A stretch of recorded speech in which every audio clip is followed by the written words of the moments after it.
Isn't it almost unbelievable? Manchester City, the powerhouse that has dominated 6 of the last 7 Premier League seasons and secured a historic treble just a year ago, is now unraveling before our eyes. 9 defeats in their last 12 matches, with only 1 solitary win to their name. This is the same club that turned football into poetry, now enduring its most shocking slump since 2006. Guardiola's City wasn't just a football team, it was a juggernaut. They didn't play matches, they orchestrated symphonies, tearing apart even the strongest defenses with ruthless precision and dazzling creativity. But this season, the unthinkable is happening. The aura of invincibility has shattered, and the once feared machine now appears broken.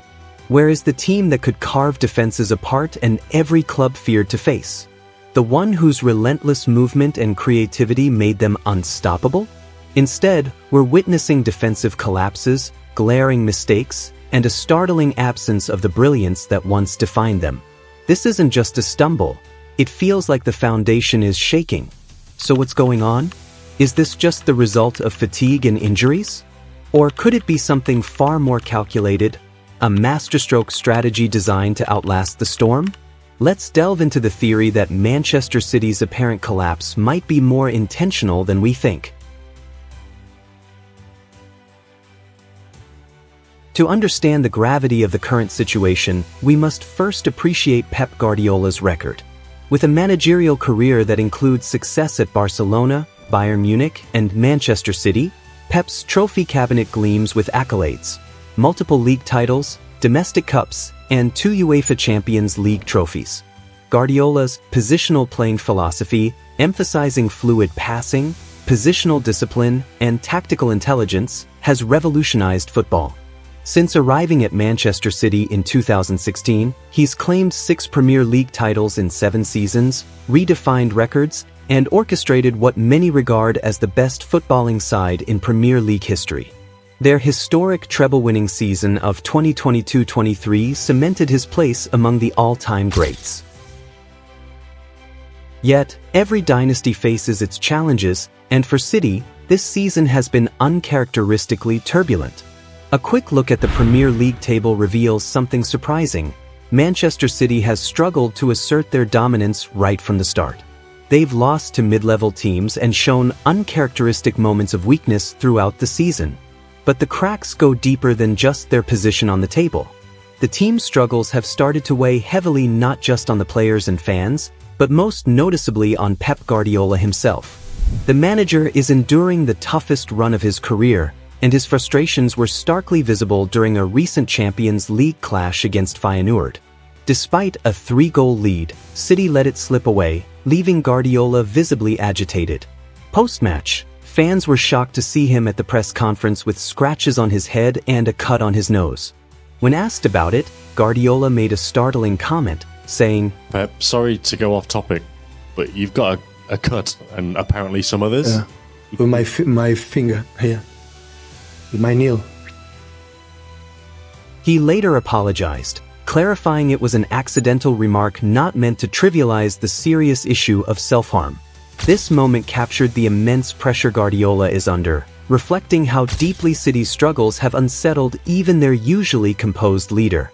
Now let's dive into the possible reasons behind this dramatic fall from grace for the defending champions and one of the most successful club in recent history. Key players like Rodri and Kevin De Bruyne have missed significant chunks of the season, and their absence has been a major blow for Manchester City. Rodri, the Ballon d'Or winner, often called the backbone of City's midfield, has been sidelined with a long-term injury, leaving the team exposed defensively and struggling to control games as they usually do. On the other hand, Kevin De Bruyne, widely celebrated as the assist king, was unavailable during a critical phase, stripping the team of its creative spark and on-pitch leadership. For a side so heavily reliant on their rhythm and precision, losing 2 pivotal figures has been devastating. Statistically, City's form has been dipped significantly since Rodri's absence. Defensive lapses became more frequent, and their attacks seemed less fluid. Rodri's value and impact is irreplaceable. This is also very evident by the fact that in the 3 matches he missed in the last Premier League season, City lost all 3 of them. Without De Bruyne, their midfield seemed less dynamic, struggling to find the killer passes that so often unlock defenses. But is this the full story? Or could these struggles mask a broader, more intentional strategy? Beyond injuries, Manchester City faces a bigger challenge: legal troubles. The club is dealing with over 115 charges from the Premier League for alleged financial misconduct. If proven guilty, they could face serious punishments like points deductions or even relegation. Could their dip in form be intentional? Staying dominant while under such accusations might invite more scrutiny. But a struggling City seems less like a financial powerhouse and more like a team facing tough times. Another reason behind their fall is the post-treble hangover. Success often comes at a price. After a grueling treble-winning campaign along with being tagged as the most dominant and successful football club in recent years, Manchester City's players are showing signs of mental and physical fatigue.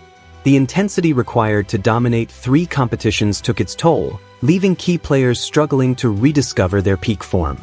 Guardiola himself hinted at this when he spoke about the difficulty of motivating players who had already reached the summit. One of the biggest reasons behind Manchester City's struggles this season is their heavy reliance on Erling Haaland, dubbed the goal-scoring machine. The Norwegian superstar, who took the Premier League by storm with an explosive start to the season by scoring 10 goals in his first 5 league games, including back-to-back hat-tricks, has seen his form plummet.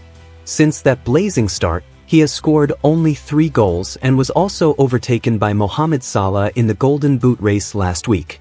While Haaland's brilliance remains undeniable, opponents have figured out how to stop him.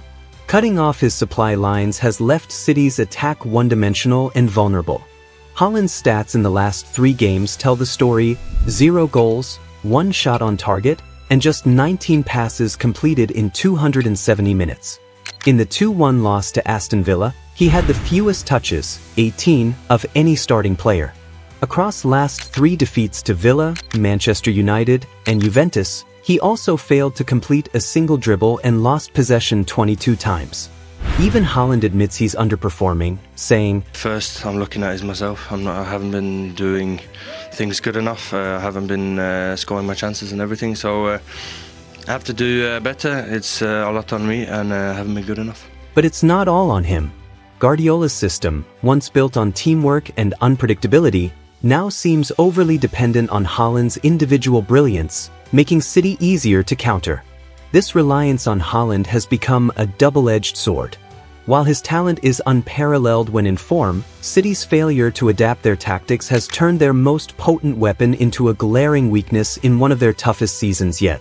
It's easy to get lost in the narrative of crisis, but let's not forget who we're talking about. Pep Guardiola is no stranger to adversity. At Barcelona, he rebuilt after a trophyless season.